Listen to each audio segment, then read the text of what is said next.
Hindi mo dapat palagpasin ang laban na to. Game 1 pa lang makapanindig balahibo na literal na halimaw ang alien. Posterize ang inabot ni Chet Holmgren at SGA kay Wemby. No De'Aaron Fox, no problem. Grabing ginawang step up ng Pinoy na si Dylan Harper. So heto na ang Game 1 Western Conference Finals. OKC Thunder versus San Antonio Spurs. Well, due to ankle sprain injury, no De'Aaron Fox ang Spurs, pero heto't no problem dahil mainit na 7-0 run ang ginawa ng San Antonio sa panguna ni Victor Wembanyama. Under 8 minutes na nang makascore ang OKC, mula pa yan sa off the bench na si Alex Caruso, kaso binura din agad yan ng tres na to ni Julian Champagnie. Halfway mark na rin ang maitala ng back-to-back MVP na si SGA ang kanyang unang basket, kaso burado na naman yan ng wide open 3-pointer ni Keldon Johnson.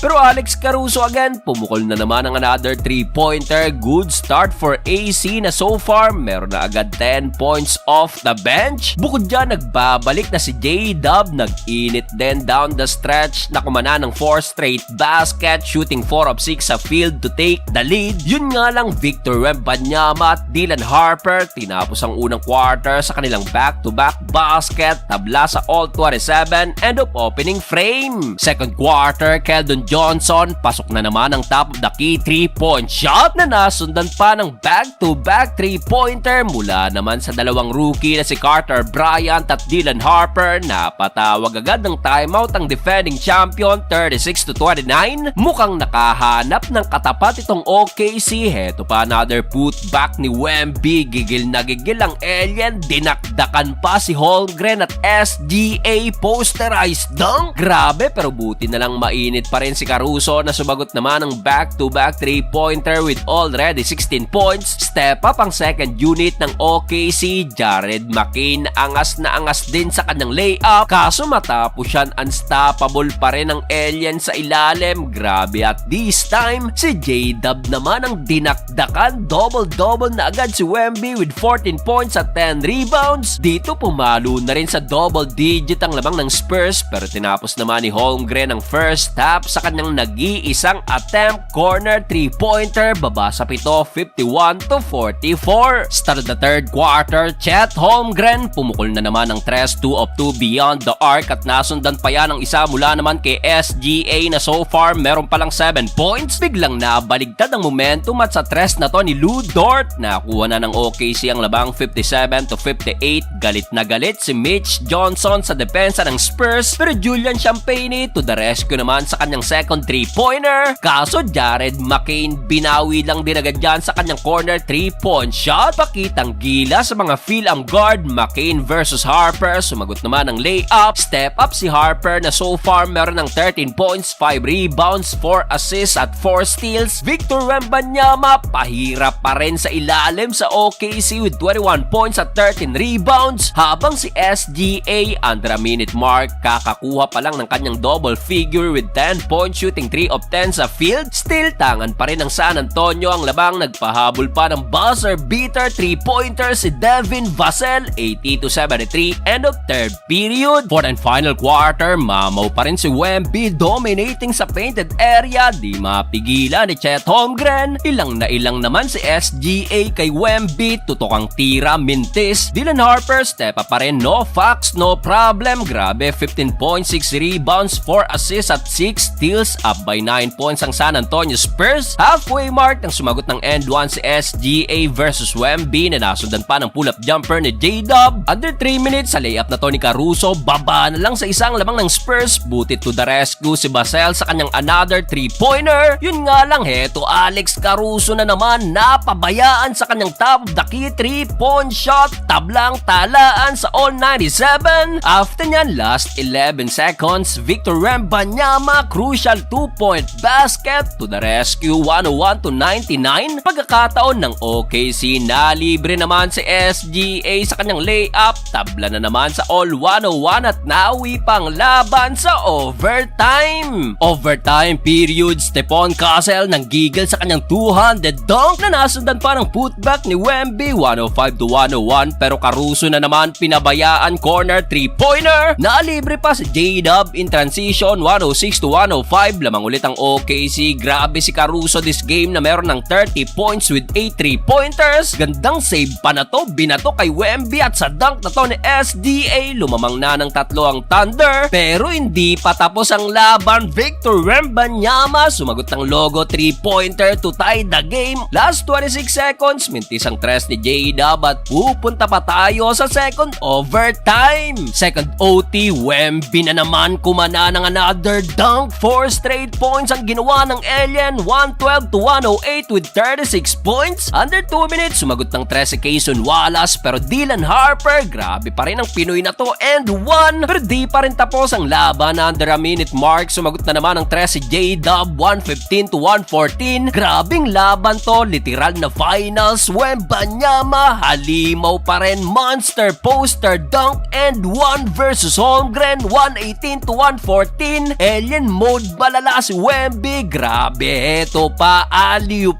dunk. Halimaw si Victor Wembanyama with 41 points at 24 rebounds. Pinapakita lang ng Alien ang dapat nakalibre ng totoong MVP. Sa huli, nanakaw ng Spurs ang Game 1 sa OKC.